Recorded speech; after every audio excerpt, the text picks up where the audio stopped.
राजनीति एक तरफ है। आपसे मेरा निवेदन है, आप ही के एलजी हैं, आप ही की पार्टी के हैं, आप एक बार सारे जाके, आप सारा क्रेडिट आपका, मैं लाल किले के ऊपर खड़ा होकर चिल्लाऊंगा जोर जोर से कि बीजेपी वालों ने कराया, वोट बीजेपी वालों को दे देना। मैं बोलूंगा कि बीजेपी वालों ने कराया, वोट बीजेपी, वोट के लिए कर रहे हो और तो कोई कारण नहीं है। वोट आप ले लो सारे, हमें नहीं चाहिए वोट, हमें तो सेवा करने का मौका मिला, यही भगवान ने कोई पुराने जन्म में पुण्य किए होंगे हम लोगों ने, जो हमें ये मौका दे दिया भगवान ने। अभी बिदूरी साहब ने कहा कि जनता को ये पसंद नहीं है कि हम कहते हैं काम नहीं करने दे रहे, काम नहीं कर रहे। हम जनता जानती है ये गंदे लोग काम नहीं करने दे रहे, लेकिन केजरीवाल उनका बेटा फिर भी सारे काम करा लेता है। आपने मोहल्ला क्लिनिक रुकने दिए हमने, आपने सीसीटीवी कैमरे रोके, एलजी के घर, उनके वेटिंग रूम के अंदर 10 दिन तक दिल्ली का मुख्यमंत्री वहां पे धरना, उसके कमरे के अंदर धरना देके आया था। सीसीटीवी कैमरे तब पास हुए थे।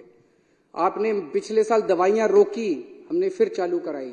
आपने फरिश्ते स्कीम रोकी, हम दिल्ली सुप्रीम कोर्ट गए और सुप्रीम कोर्ट से फरिश्ते स्कीम पास करा के लाए। आपने जल बोर्ड का पैसा रोका, 6 महीने आपने जल बोर्ड का पैसा रोका, हाई कोर्ट से ऑर्डर करा के ले आए, जल बोर्ड का पैसा मिलेगा।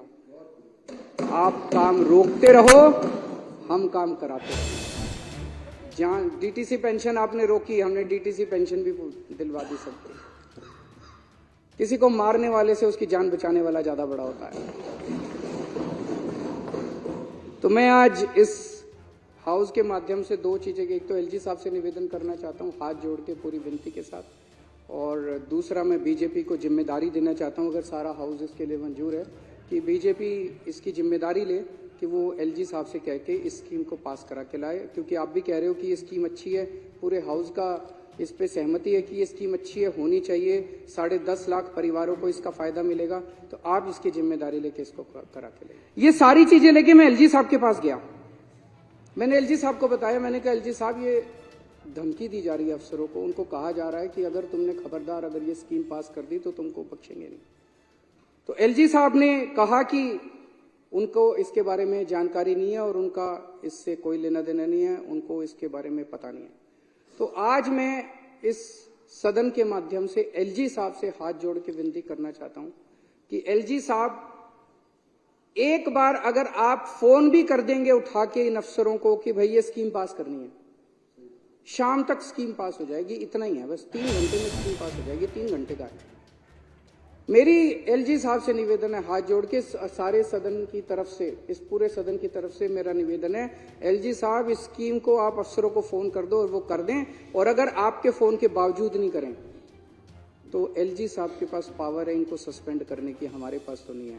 तो इन अफसरों को तुरंत सस्पेंड किया जाए और उनको नौकरी से बाहर किया जाए, अगर उसके बावजूद भी ये लोग ना करें।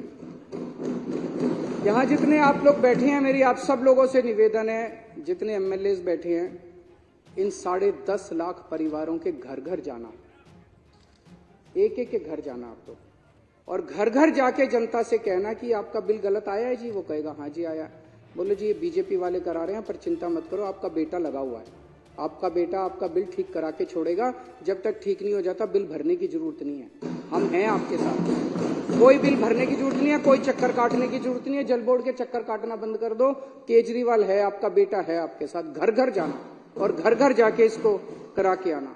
और अगर इन्होंने नहीं किया, विदुड़ी साहब, हमारे पास कोई चारा नहीं रहेगा, दिल्ली में बहुत बड़ा आंदोलन होगा इसके ऊपर। हमें आंदोलन तो करना आता है, आंदोलन से ही निकले हुए लोग हैं, फिर दिल्ली में आंदोलन करना तो पड़ेगा, सीधी उंगली से कर दो, नहीं तो उंगली टेढ़ी करनी पड़ेगी, जनता करेगी, हम नहीं करेंगे।